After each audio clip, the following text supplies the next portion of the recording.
আসসালামু আলাইকুম। একটা সময় ছিল আমরা এক জায়গা থেকে অন্য জায়গা বা দেশ থেকে বিদেশে কোনো বার্তা পাঠানোর জন্য আমাদের চিঠি ব্যবহার করতে হতো, আর কি লিখতে হতো, আর এটা আর কি ডাকঘরের মাধ্যমে আর কি আমরা অন্য জায়গায় পাঠাতে হতো। কিন্তু যুগের সাথে তাল মিলিয়ে এতটাই আপডেট হয়ে গেছে যে সেটা এখন শর্ট হয়ে জিমেল হয়ে গেছে। আর কি একটা ইমেল করার মাধ্যমে প্রায় 1 সেকেন্ডের মধ্যেই আমরা এক জায়গার বার্তা অন্য জায়গায় পাঠাতে পারি, আগে যেটা প্রায় মাসখানিকের সময় লাগতো। সো আজকের এই ভিডিওতে আমি আপনারা দেখাবো কিভাবে আপনি যে ইমেলটা সেন্ড করেন এই ইমেলটা কিছুটা ইউনিক বা সিক্রেটভাবে কিভাবে সেন্ড করতে পারবেন। অর্থাৎ আমরা যে কাউকে ইমেল পাঠাই না কেন ওই ইমেলটা যাতে একটু ইউনিক হয়, যেমন যে কেউ যাতে ওই ইমেলটা না পড়তে পারে, ওই ইমেলটা পড়ার জন্য যাতে একটা পাসওয়ার্ড থাকে। আবার আমি যদি এমনভাবেও দিতে চাই ইমেলটা যে আমি আজকে এই ইমেলটা সেন্ড করলাম, একদিনের ভিতরে ওই ইমেলটা ডিলিট হয়ে যাবে, তার কাছে আর ওই ইমেলটা থাকবে না। তো এখন যদি আপনারা একটা জিনিস খেয়াল করেন, মেসেঞ্জারের মাধ্যমে যদি আপনি কেউকে একটা মেসেজ দেন, আপনি যদি আজ থেকে 1 মাস পরেও যদি চান ওই মেসেজটা আপনার এখান থেকে প্লাস যাকে পাঠিয়েছেন এই 2 জায়গা থেকে আপনি ওই মেসেজটা ডিলিট করে দিতে পারবেন। কিন্তু ইমেলের ক্ষেত্রে কিন্তু এটা সম্ভব হয় না। আর কি আপনি যদি কাউকে একটা ইমেল করেন, সেই ইমেলটা ধরেন পরবর্তীতে আপনার সন্দেহ হইতেছে যে এটা অন্য কেউ দেখলে সমস্যা হবে, কিন্তু আপনি কিন্তু পারবেন না আপনার এইখান থেকে তার ইমেলের ইনবক্স থেকে ওই ইমেলটা ডিলিট করার জন্য। সো আজকের এই ভিডিওতে আমি আপনাদের ইমেলের কয়েকটা সিক্রেটস ইউনিক সেটিংস দেখাবো, যেগুলোর মাধ্যমে আপনার ইমেলটা কিছুটা সহজ হয়ে যাবে এবং সিকিউরিটি হয়ে যাবে। যেমনটা হলো, আপনি যদি চান আমি কাউকে ধরেন আমি আপনাকে একটা ইমেল করলাম বা একটা কিছু পাঠালাম ইমেলের মাধ্যমে, আমি যদি টাইম সিলেক্ট করে দিতে পারবো যে এতক্ষণ পরে এই ইমেলটা ডিলিট হয়ে যাবে বা আপনার কাছে এই ইমেলটা থাকবে না।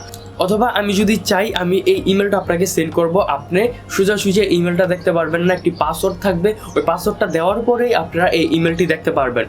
সাধারণ ভাষায় আরেকটু ক্লিয়ারলিভাবে যদি আমি আপনাদের বলি, এখন আমাদের যদি কোনো কিছু প্রিন্ট করতে হয়, ফটোকপি করতে হয়, আমরা কিন্তু দোকানে পাঠিয়ে দিই। আমরা আমাদের আশেপাশে যে দোকানের মেলটা আছে ওই মেলে পাঠিয়ে দিই, যাই বলি ভাইয়া এই মেলে একটা জিনিস আসছে, আমাদের এটা প্রিন্ট করে দেন বা কপি করে দেন, যাই হোক।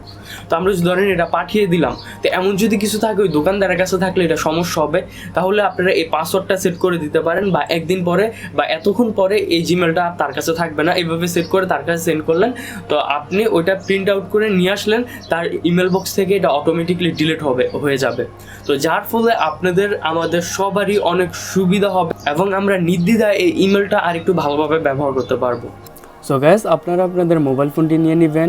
তো এই কাজটি আমি মোবাইল ফোনের সাহায্য কীভাবে করবেন প্লাস কম্পিউটারের সাহায্য কীভাবে করবেন দুইটাই দেখিয়ে দিব, কেননা মোবাইল ফোন ইউজার সবচেয়ে বেশি, আবার অনেকে আছে কম্পিউটার ফোনের দ্বারাও ইমেল ব্যবহার করে।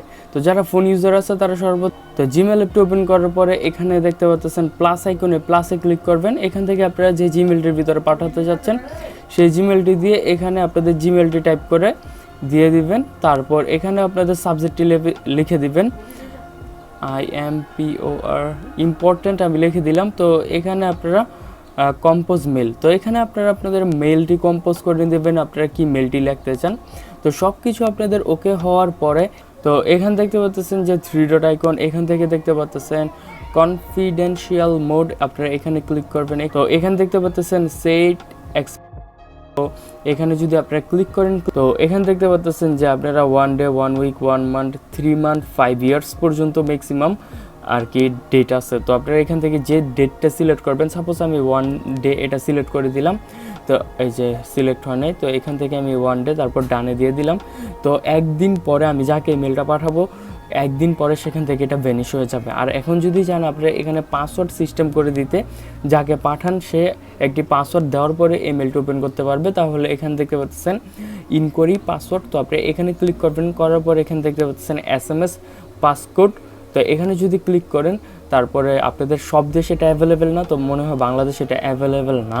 তো আপনারা যে দেশে আসেন ওই দেশে অ্যাভেলেবেল হলে এখানে পাসওয়ার্ডের সিস্টেম এসে পড়বে।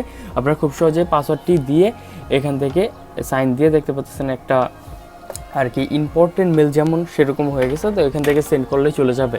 তো এখন আসি আমরা কম্পিউটারে। তো কম্পিউটারে আপনাদের ইমেল অপশন আসার পর এখান থেকে পাচ্ছেন কম্পোজে ক্লিক করার পরে আপনারা সব কিছু যাবতীয় যা আছে সব কিছু দিয়ে দিবেন, সাবজেক্ট যা আছে সব কিছু দিয়ে দেওয়ার পরে এখান থেকে পাচ্ছেন একটা লক আইকন।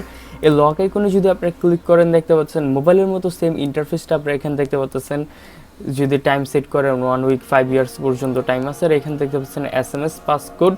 তো তো এটা যদি সিলেক্ট করে সেন্ড করেন একই সেম প্রসেস, আপনাদের যাদের কাছে মেলটা চলে যাবে, যতদিন সিলেক্ট করেন ততদিন পরে তাদের থেকে নাই হয়ে যাবে। আর এখানে পাসকোড যদি সিলেক্ট করে দেন তাদের পাসকোড দেওয়ার মাধ্যমে আর কি এটা ওপেন করবে।